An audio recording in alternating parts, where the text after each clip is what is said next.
Folks, there's something that really, really frustrates me when it comes to the West and, by extension, South Africa, because I consider South Africa to be part of the West.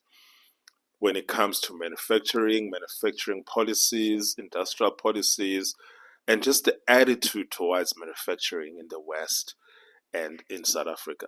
And when I'm saying the West, I'm include the United States of America, Canada, Europe, Australia, New Zealand.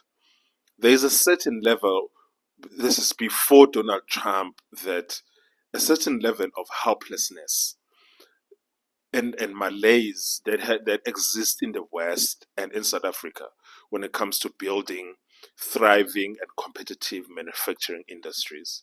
It is a sort of like the West gave up. They gave up. It's like, okay, China, India, Singapore, Vietnam, South Korea are doing well, and Japan on this. And then the West just gave up, completely gave up, not even showing up at all to the like to the to the war. And you know that, and a big part of a war is for you to show up. You need to show up. You need to compete, and the West is not competing. The West has given up. There's a certain like sort of level of learned helplessness that permeates the West when it comes to like manufacturing. Everywhere one turns, you hear people, even people that I know, friends of mine. And also the challenge with this is that these are high earning people. These are high earning people, at least $150,000 per year, and sometimes more than $250,000 a year. You talk to them about manufacturing, and then you hear talk about, no, China, it's cheaper to produce stuff in China. You know, when people say it's cheaper to produce stuff in China, you already know which they don't know what they are talking about. They don't know what they're talking about. Because it's not just that it's cheaper to produce stuff in China, it's that the Chinese government is actively working to give industry in China an advantage over international competition. That is what is happening. And oftentimes, what happens is that they manufacture products at a price much higher than what you are producing it in South Africa or in Germany or in the United States or Canada or anywhere. But what they do is that they sell that product at below production cost because they are looking at the long game, the next 50 years. And then people are telling us that no, it's cheaper to produce stuff in China. No, it's not so. And what is true is that obviously, because they've focused on manufacturing for the past 50 years, they've gained some serious institutional advantages in terms of how they are organized, because their entire economy is organized. Sorry, forgive my pronunciation of this word now. It's organized towards manufacturing, and because of that, it does give them some sort of relative competitive advantage.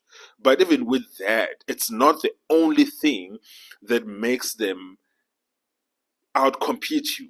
What makes them outcompete you is because the Chinese government subsidizes them, protects them, gives them guarantees. They are singly focused on making sure that their manufacturing sectors succeed. And everywhere you turn, people are just, they've given up. They've given up. And we can't have thriving democracies and economies in the West without manufacturing. I mean, the most astonishing of the claims that I've heard is when people tell me, especially in the US, they say that manufacturing jobs are jobs of the past. What do you mean that they are jobs of the past? These were well paying jobs. These are jobs where, here's the illustration.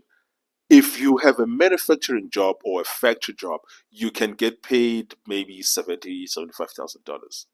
So if you and your wife are working in a factory or in a manufacturing job, that means you are earning roughly around 145,000, maybe $150,000 a year.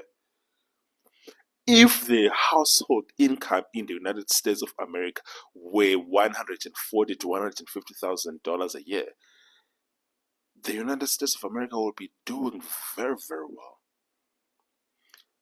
But instead, people that are working at Costco, at McDonald's, at Walmart, um, at Target, they are earning $20,000 a year.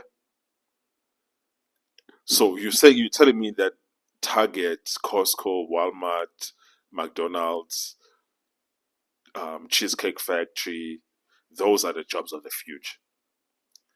But the factory jobs are the jobs of the past, because not everyone can be a coder. You only to cut this crap about that everyone must be a coder. Cut the bullshit about that.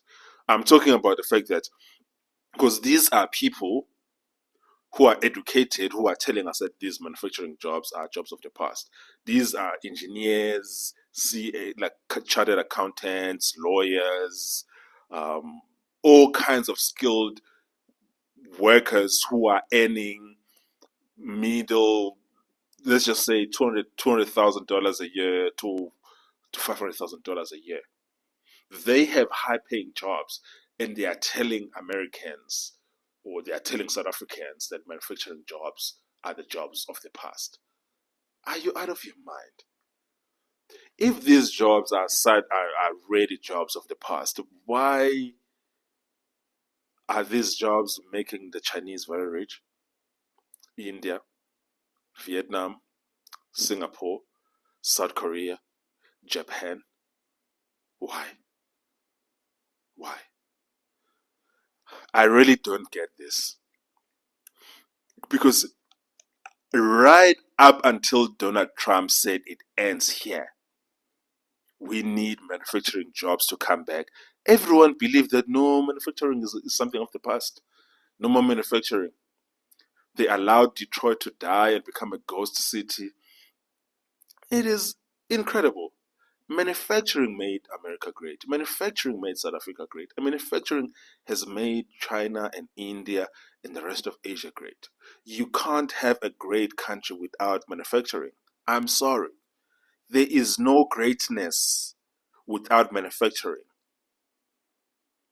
I don't care who you are, I don't care what you say, there is no greatness without manufacturing. Greatness implies manufacturing. Every great country in the world has a thriving manufacturing sector. I'm sorry. It's just what it is. Do what you will with that information. Okay, cheers. Sharp.